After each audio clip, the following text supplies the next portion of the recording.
Nah, supaya kita ini ditolong oleh Allah Subhanahu wa taala, bagaimana caranya? Imannya diluruskan pertama.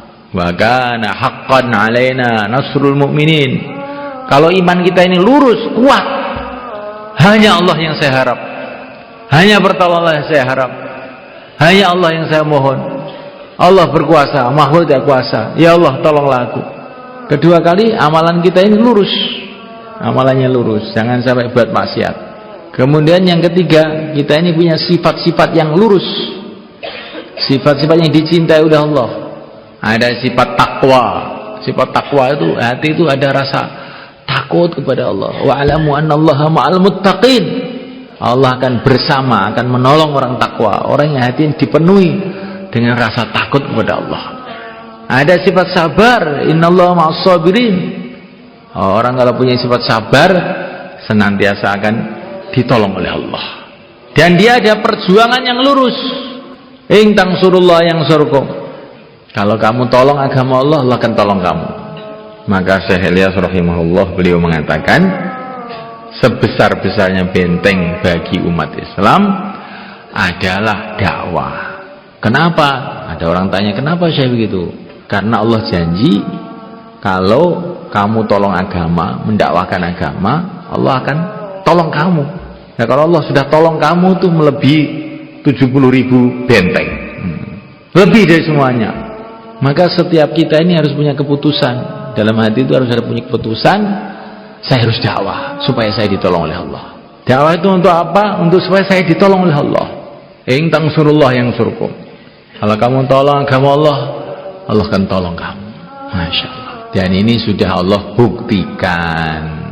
Para nabi, para rasul, dakwah siang dan malam, ini ditolong oleh Allah.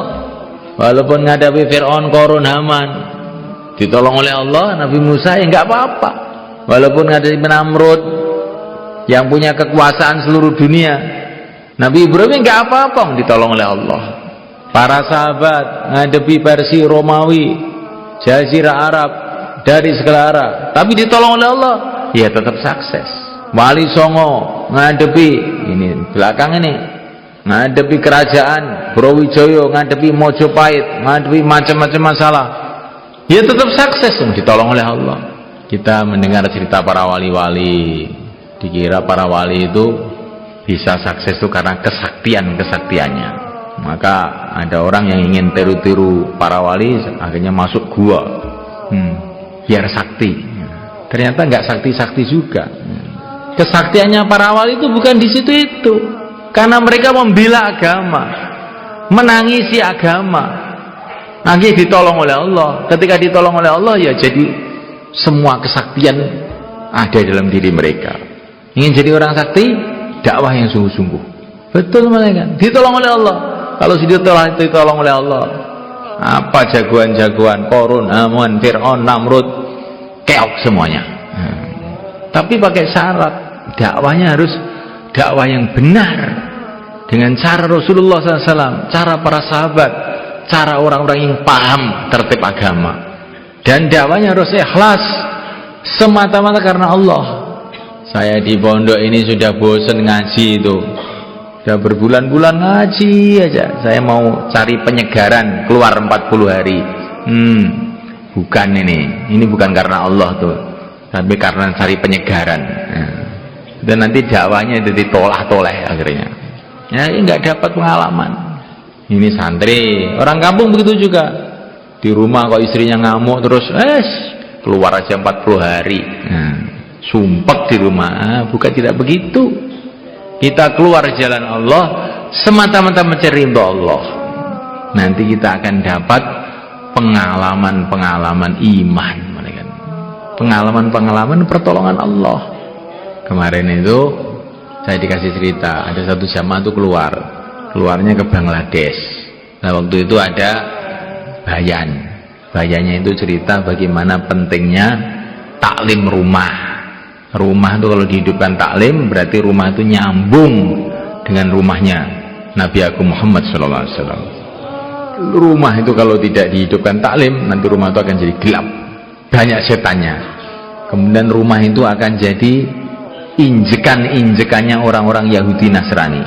dengan dipasang televisi, dipasang radio, macam-macam internet, maka orang Yahudi, orang Nasrani itu masuk di kamar-kamar kita. Bahayanya itu begitu. Maka ini orang Indonesia ini yang mendengarkan bayan itu langsung teringat, Masya Allah, saya mau berangkat 4 bulan ini baru beli parabola ya. Terus bagaimana nanti anak saya itu ditipu sama Yahudi Nasrani di rumah-rumah mereka. Itu waktu bayan itu dia tuh sedih itu hatinya tuh, perih itu hatinya. Nah selesai bayan maka dia keluar ke masjid. Ya, namanya ini karkon baru, masih bawa HP. Tutit. Telepon dari rumah. Istrinya telepon. Ada apa kau telepon? Saya ini sedang keluar loh, jangan telepon begitu. Ini ada berita musibah besar.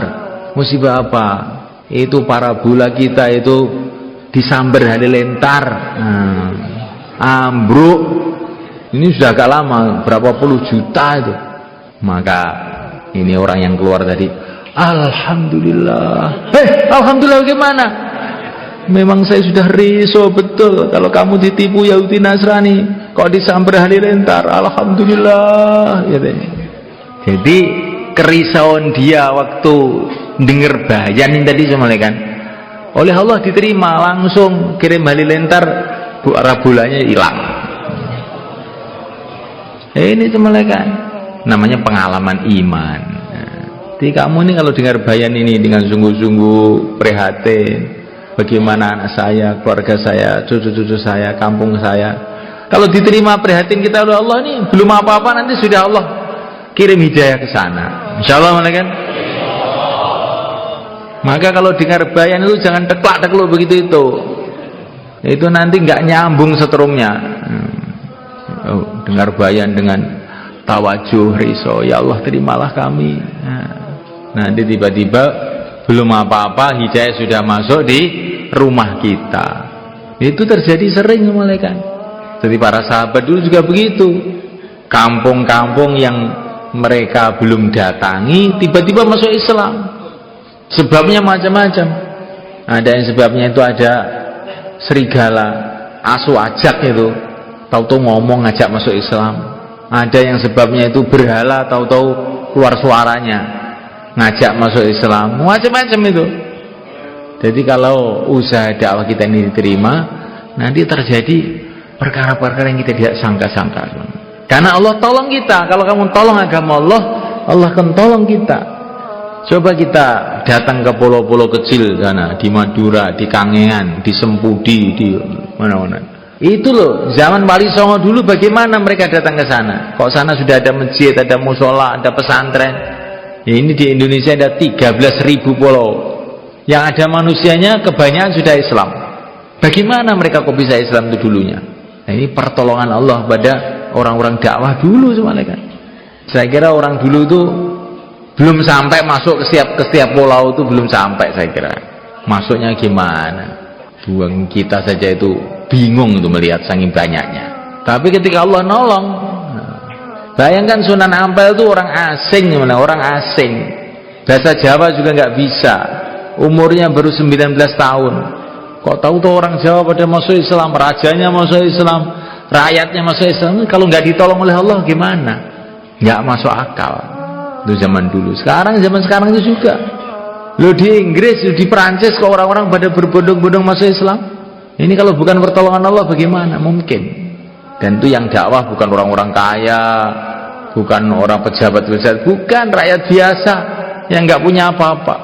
Tapi ketika Allah tolong, datang perkara-perkara yang tidak dikira-kira. Di dakwah itu bukan untuk mengaruhi orang, mereka bukan. Kita dakwah itu supaya ditolong oleh Allah. Maka ada orang datang kepada Syekh Yusuf rahimahullah, Syekh, dakwah kita ini gremet seperti semut, sedangkan kebatilan itu lari seperti pesawat terbang. Bagaimana mungkin dakwah kita ini akan menyelesaikan masalah? Maka Syekh Muhammad Yusuf mengatakan, dakwah kita ini bukan mau balapan dengan mereka, tidak. Dakwah kita ini kita dakwah dengan ikhlas sampai dakwah kita diterima oleh Allah. Nanti yang menyelesaikan ahli batil itu Allah, bukan kita. Nah, Maka dakwah ini harus sungguh-sungguh, nggak bisa main-main mereka. Saya ini nggak bisa ngomong Pak Kiai. Saya orang kampung, orang desa, suruh dakwah gimana? Siapa yang mau dengar saya? Allah mau dengar kamu. Asalkan kamu beneran. Karena kamu itu hamba Allah, diciptakan oleh Allah. Allah mesti mau dengar kamu. Asalkan kamu itu beneran. Insya Allah mereka. Dakwah itu bukan dari kekuatan orang dakwah itu, tapi dari hubungan dia kepada Allah Subhanahu Wa Taala. Kalau dakwahnya diterima, nanti macam-macam hal-hal yang tidak disangka akan datang sebenarnya. Maka dakwah itu penting nggak sebenarnya? Maka umat Islam itu sejak zaman dulu suksesnya, hebatnya ketika mereka dakwah.